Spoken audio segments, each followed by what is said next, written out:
So the woman gave her brother the 8 million naira instead of giving it to her husband. And now her marriage of 9 years is in shambles. Let me give a recap of part 1.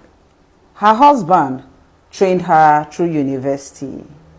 Her husband started her business that is now earning her millions every month. Her husband was doing well until the husband's business had issue. And even though the husband lost his job, the man was still providing, working hard and providing for the house. In this woman's own words, like even when what they need in the house, emphasis on need. Even when what they need in the house, the man cannot provide it. The most the man will do is to say, babe, please just give me a couple of days. And guess what happens? A couple of days he provides it. And then one time he felt sorry for the husband and said, okay, I want to support my husband's business with 8 million naira, right?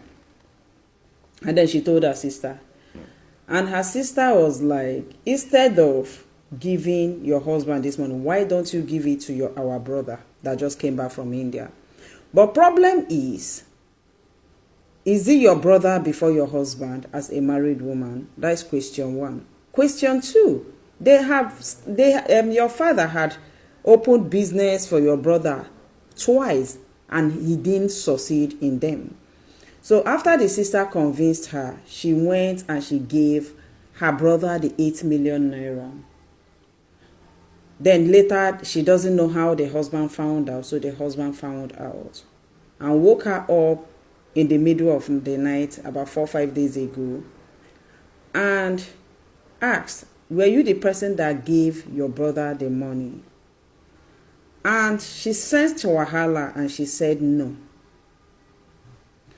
When she said no, 2 days later, apparently the husband dug in more and found out she was the one. So she said she woke up and then the husband was crying. And they asked the husband, why are you crying? The husband was like, who am I to you? And said, well, of course you are my husband. The husband said, I am not your husband. You obviously saw I've been suffering, I've been struggling, and you had the opportunity to give somebody money and you gave your brother 8 million naira. So the husband now left the house, and since then she has not heard from the husband. She even went to the husband's shop. It has been locked down. And then she called her husband's boyfriend. That one said the husband called him 2 days ago and was crying. And when he tried to inquire why was he crying, he ended the call and he has not returned his call and he has not picked his call. You understand? What's your take? Is she right giving the money to her brother despite every sacrifice the man made? Do you think she is right giving that money to her brother despite every sacrifice that the man made? Let's get your thoughts.